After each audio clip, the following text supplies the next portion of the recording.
Right ఇక మరో breaking news చూస్తున్నాం. రెసిడెన్షియల్ పాఠశాలల్లో ఉన్న అనాథ పిల్లలకు కడుపు నిండా అన్నం పెట్టడం సీఎం రేవంత్ రెడ్డికి చేతనైతలేదా అని మాజీ మంత్రి హరీష్ రావు ప్రశ్నించారు.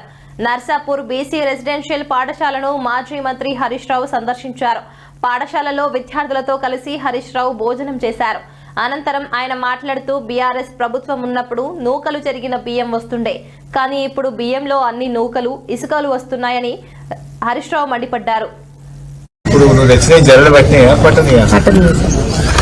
పట్టని సార్ నూకలు కనబడుతున్నాయి. ఇదివరకు నూకలు రాకపోదా?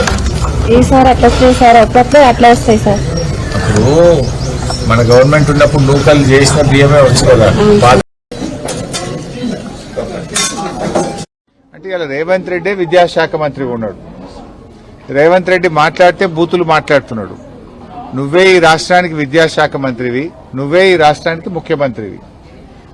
అనాథ పిల్లలు, ఈ అర్బన్ రెసిడెన్షియల్ స్కూల్ అంటే బ్రిడ్జ్ స్కూల్లో ఉండే పిల్లలు అనాథ పిల్లలు, ముఖ్యంగా తల్లి తండ్రి లేని పిల్లలు. ఈ అనాథ పిల్లలకు కడుపు నుండి అన్నం పెట్టే చేతనైతలేదా నీకు? ఈ అనాథ పిల్లలకు కాస్మెటిక్ ఛార్జెస్ ఇవ్వడం చేతనైతలేదా? మాటలు పెద్ద పెద్దగా మాట్లాడతావు కదా. నిన్ను చెట్టుకు కట్టేసి లాగులో తొండలు జొరగొట్టి అప్పుడు అర్థమవుతుంది నీకు. ఈ అనాథ పిల్లలకు కూడా అన్నం పెట్టని రేవంత్ రెడ్డిని కొరడా దెబ్బలు కొట్టినా తక్కువే, చెట్టుకు కట్టేసి లాగులో తొండలు జొరగొట్టినా తక్కువే. నీకే మాట్లాడొస్తుందా? మాకు మాట్లాడరాదా? అంటే ఇలా రేవంత్ రెడ్డి విద్యాశాఖ మంత్రి ఉన్నాడు. రేవంత్ రెడ్డి మాట్లాడితే బూతులు మాట్లాడుతున్నాడు. నువ్వే ఈ రాష్ట్రానికి విద్యాశాఖ మంత్రివి, నువ్వే ఈ రాష్ట్రానికి ముఖ్యమంత్రివి. అనాథ పిల్లలు, ఈ అర్బన్ రెసిడెన్షియల్ స్కూల్ అంటే బ్రిడ్జ్ స్కూల్లో ఉండే పిల్లలు అనాథ పిల్లలు, ముఖ్యంగా